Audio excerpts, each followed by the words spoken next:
We seek clarity with the Ministry of Health's Principal Secretary, Susan Mochache, who joins us live in studio. Thank you for your time this evening. And just before we get into the real issue of discussion here, we've seen the concerns there with the spread of the coronavirus. And it is and can be alluded to some of these political functions that are being held as the BBI wave goes up. What's your word to politicians? Are you concerned, first of all, as a PS in the Ministry of Health? I mean, certainly, we are still right in the middle of a pandemic. So when you see crowded, places with people not wearing masks, I mean, it gives anybody, a sleepless night. And I think the thing is to really urge the politicians to observe the protocols, because you can still have the meetings, but ensure that there's social distance, people are wearing masks. And I think at the end of the day, the burden is also on us as Kenyans. Why do we go to these rallies not wearing masks? Why do we allow ourselves to be in crowded places? I think, we have got to also appreciate that we have a responsibility as the citizens. Don't go where there are too many people. I think that is what we all need to understand. Corona is still here. The infections are still going on. And of course, if we are not going to be careful, then the numbers may go up. Perhaps you have greater access than I do, but even as you throw it to the Kenyans, it could also help to just not have these meetings. You agree? I would say that, life has to go on, but we must observe the protocols. All right. That is really what we must do. To the do. vaccine landing in 27 hours or so, and I believe you'll be at the airport tomorrow. This is a date and time we have really been looking forward to faced with this pandemic. What is a rollout plan from the point it lands at 5 minutes past midnight? Okay, first, we are very glad that the vaccine has come, at this time. AstraZeneca. AstraZeneca, because a month ago, it was not very clear which day the vaccines would land here. So we are certainly very delighted that we have received our first allocation from Gavi. And so, yes, at midnight, we will have 1 million doses received at JKIA. We will move them straight to our central stores. Which is where? Which is somewhere in Athi River. So come Wednesday, we will be busy packing the vaccines for distribution to our regional centers. And from there, they will go to the 47 counties, every part of this country. And so that we start, very progressively, we are going to have the immunization in this first week being done at just one county hospital in the counties. So that would be the level 4, the level 5 that is there. And of course, all our national referral hospitals. So that is where the vaccine will be available. But come the following week, then we'll be cascading down to facilities at the sub-county level, out into the faith-based hospitals, out also into the private hospitals, because in immunizations, we have this collaboration with all facilities in the country, and we usually give them the regular and routine vaccinations for children. And really, we are going to work around that framework and expect that no one will charge for the vaccine. So when practically can we expect the first jab, and who will it target? Because if this is a little over 1 million vaccines, and this is the vaccine that needs 2 doses, it means it's targeting 500,000 people? Yes, indeed. So we are targeting 500,000 people for now, because the next dose that we'll receive, or rather consignment, will be somewhere around May. And at that point, we'll be receiving an additional 4.1 million. So for now, what's going to happen, the facility is very close to Nairobi. For example, our KNH here, you'd expect Machakos, Kiambu, these closer facilities will already have received their vaccine sometime maybe on Wednesday or very early in the morning on Thursday. So I expect to see, and we expect to see, vaccination starting at the facilities as soon as the vaccines get in. So on Thursday, we shall certainly be doing the immunization of health workers in Kenyatta National Hospital. We are also looking at Mama Lucy in Nairobi. From this Thursday? From this Thursday. But of course, this is going to be gradually cascaded to the facilities, as I said. And this is the way that, by the way, Mark, we approached our fight against COVID. When we started, you remember, we only had 4 laboratories, doing the tests across the country. And now we are 34. By the end of March, we will be having well over 70 laboratories. So we also do not want to overwhelm the system by just bringing the vaccines and, having them everywhere. So we will gradually cascade. And in terms of, the target group right now, we are really looking just at the health workers. And when we talk about the health workers, we are talking about all the people who work within a health facility ecosystem. Okay. So we'll be looking at the support staff, we'll be looking at the admin staff, anybody, and even if the security guard, I mean, everybody who's within the facility is really classified for purposes of this vaccine as part of the health workers. Yes, we just saw some of the doctors saying that it's shrouded with a bit of darkness and no clarity in terms of how it's going to be done, because they haven't been made aware, and I mean, they feel we should be in the know about this. Why is this so? Have you reached out already? Well, being here is part of that. And to be honest, Mark, you know, there have been, you know, challenges of accessing the vaccine. You know that, you know, there's a global shortage. We did not have clarity about when the vaccine will land in the country. We were very sure sometime last week. And as we have seen, you know, with our previous experience with COVID, sometimes until you see the products, you're not very sure. So we are not, I'm sure, you know, the messaging will be out there. Will also be coming out more aggressively in terms of communication, and we'll sensitize all the health workers. But for now, what we can say is that for all the health workers in Kenya, the vaccine is here, it is targeting you, and you know, that you should get yourself the vaccine. And so you haven't quite already started enlisting any, and the portal, you mentioned a portal earlier. Yes. So what we expect, and you know, health facilities are very organized. Whoever is running a facility is interested to have all their healthcare workers, you know, going to get, you know, to get the vaccine. So we have a web portal. This is the www.chanjo@health.go.ke. So this is the portal that the health workers will be urged to do their registration on. And when they log in to register, of course, we'll take the basics, the name, the age, you know, gender, any pre-existing condition. We will also be interested to know which facility is closest to them that they plan to go for the vaccine from. And so from there, that information is relayed to that facility. So by the time the health worker is getting there, their name is already in the system, and they are just basically going through the motions of confirming, going through the triage, and just making sure that they are okay for the vaccine. Then they get the vaccine, they move on to a waiting area for about 15 minutes. If they are fine, then they leave the facility.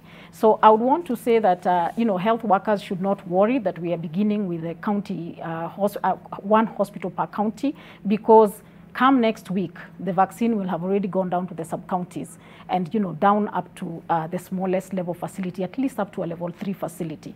So they will all have the vaccine within good reach for them. It's a voluntary process. Is it going to be first come, first serve basis? Yes, indeed, because it will be first come, first served.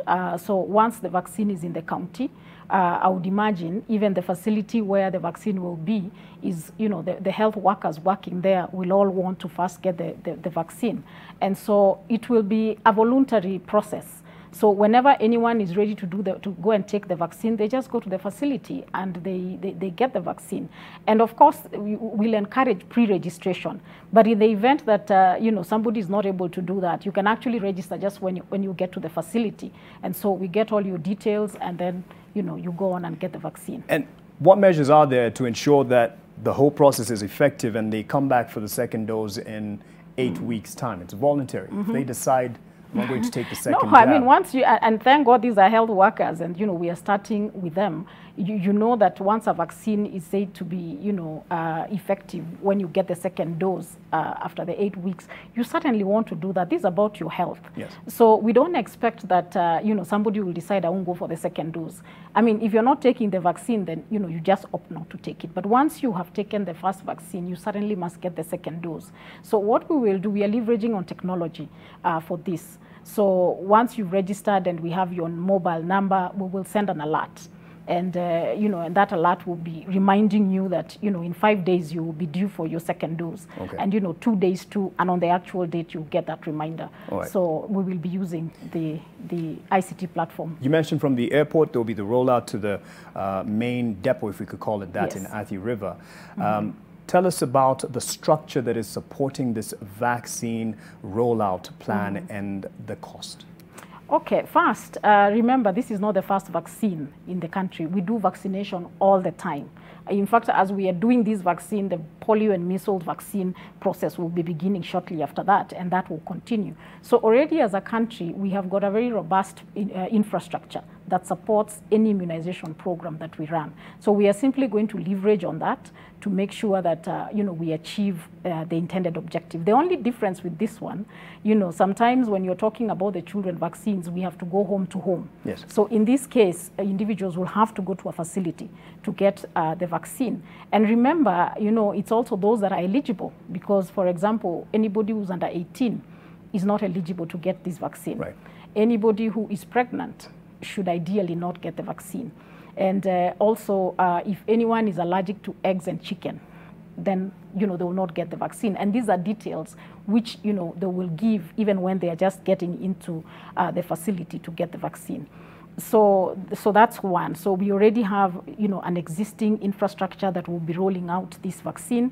In fact, as we speak now, today, we had the county health workers, as well as the trainer of trainers that will be going around in class. So they've been going through a capacity building process. Today and tomorrow we'll be doing that for health workers and ICT clerks from all the 47 counties, so that the ICT clerks can support the system issues and the health workers will actually be doing the vaccination. Yes. And we expect that when they go back, they will cascade the training. Yes. But in addition to that, we'll be holding regular webinars. The training will be available online. And in fact, this is how, as a country, we've been able to quickly capacitate all our health workers to deal with COVID. It's clear that you're going to be leveraging on existing infrastructure that we have. But, I mean, this is a virus that we are facing, and it's none like we've faced before. True. And it needs some special equipment, if I could call it that, put in place. So in terms of what you're supporting in the infrastructure, what has gone into making this possible, the rollout possible, and how much? Okay, for now, let's say this. The AstraZeneca vaccine does not require, special temperatures. So the fridges that we currently have, because, immunization is part of what we do all the time. And this, the fridges are all over in these facilities. So those are good enough. What we are making sure is to give vaccines that are enough in terms of the capacity that is available in a facility.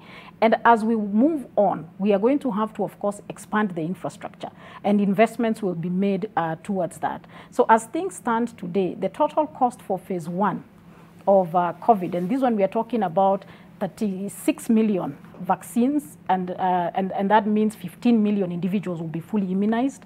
We are talking about 34 billion.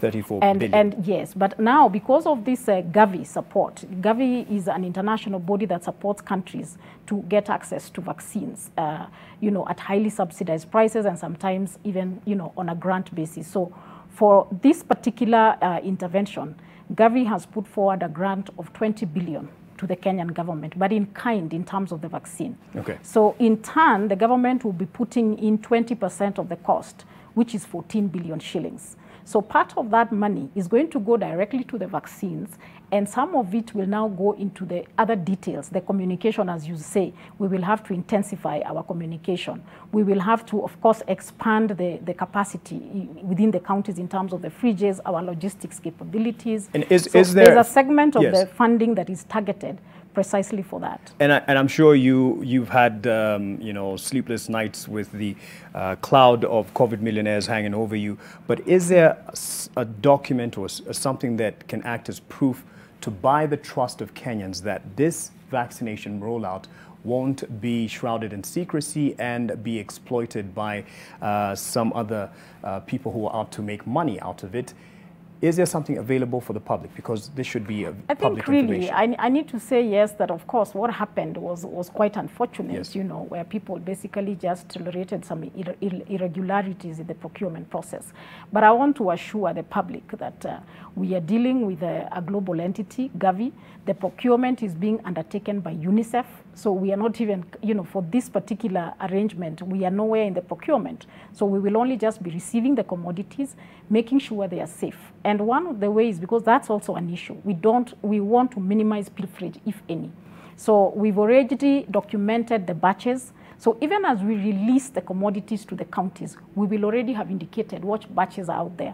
So as the market surveillance is being done, and we pick out any vaccines that are not where they're supposed to be, we'll be able to trace where we actually had delivered them. And of course, then at that point, currently, is there anything that can be availed to the public to buy in the trust, to make sure that Kenyans, you are safe with this. We're making sure it is all going to be taken to the intended purpose.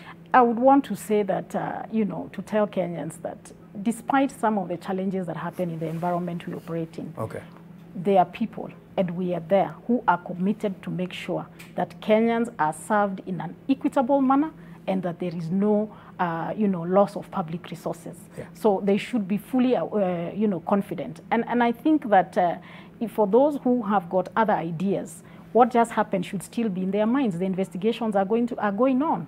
You know, the law will catch up with them. And really, I want to assure that we've also learned and we are putting in place the necessary safeguards that will ensure that nobody again, you know, goes against the law on matters to do with this pandemic. You're not concerned about the efficacy of AstraZeneca because South Africa has halted the rollout of the same that we are now No, I am not concerned about that because Kenya still has the, you know, we don't have the new variant already, you know, within the community. So South Africa's case is different because there's a community spread of the new variant. And also remember, Johnson & Johnson is being produced in South Africa. So, you know, you'll also do what is good for your country. So there's politics at play there. Well, I don't know whether to call it that. P.S. Thank you so much for your time. P.S. Susan Mochache from the Ministry of Health with some of the answers that you may be having. And this is a conversation that continues. The Ministry of Health assures us that they will avail all the officials involved in this vaccination rollout to give the answers that will be cropping up. We take a quick break here. Far spent my time. Let me make peace with my director, Jackson.